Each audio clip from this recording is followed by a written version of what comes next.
Okay, let's dive into a truly chilling story. On November 12th, 1996, two huge airliners, both under the guidance of air traffic control, just vanished from the sky over India. Hundreds of people were on board. We're going to break down the anatomy of this disaster and how they ended up colliding in midair. 349, that's the number of lives lost. Every single person on both planes gone. This wasn't just an accident. It became the deadliest midair collision in aviation history. Period. So the entire investigation really boiled down to one single impossible question. See, there are rules for the sky, right? And the big one is that planes are supposed to have a 1,000-foot vertical gap between them. So how in the world did these two end up colliding? All right, to get to the bottom of that impossible answer, we've got to first understand the invisible systems that are supposed to keep our skies safe. The very things designed to stop this from ever happening. So, think of the sky kind of like a giant, invisible, multi-level highway system. Seriously, planes don't just zip around wherever they feel like it. Air traffic controllers direct them onto these specific lanes, or airways, and at very specific altitudes called flight levels. And that vertical separation, that's the whole ballgame. It's the key to keeping thousands of planes safely apart every single day. And on this particular evening, on one of these sky highways, two flights were on a direct collision course, one coming into land, the other taking off. So you had two very different planes up there carrying two very different groups of people. You had Kazakhstan Airlines Flight 1907 and Ilyushin Il-76 coming into Delhi with a small group of merchants. And then at the same time, you had Saudi Arabian Flight 763, a massive Boeing 747, taking off, packed mostly with Indian laborers heading for work in the Gulf. Just two totally separate journeys about to intersect in the most tragic way imaginable. Now, believe it or not, this entire disaster unfolded in just 8 minutes. 8, and right in the middle of it all was one guy, an experienced air traffic controller in Delhi, VK Dutta, trying to manage both of these planes.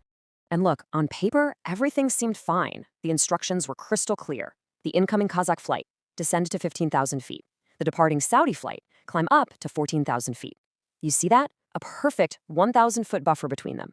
It should have been totally, completely safe. Okay, so at 6:38 p.m., just 2 minutes before everything went wrong, the Saudi crew radioed in. They confirmed they were exactly where they were supposed to be, holding steady at 14,000 feet. So their side of the equation, absolutely perfect. Now, this part is absolutely crucial. The controller, VK Dutta, he saw the two blips on his radar getting closer. He gave the Kazakh flight a very clear, very direct warning. He said, hey, there's a 747 coming right at you, about 10 miles out and 1,000 feet below you. Let me know if you see it. But, and this is a huge but, that critical warning just didn't land right away. The Kazakh radio operator, who was translating everything from English to Russian for the pilots, he got confused. He had to ask for the warning to be repeated. And that tiny delay, we're talking just a few seconds of confusion, it turned out to be catastrophic. Just moments later, the controller's worst nightmare came true. Another plane in the area, a U.S. Air Force plane, got on the radio. They'd seen it, a massive fireball in the sky. The two blips on the radar, they were gone.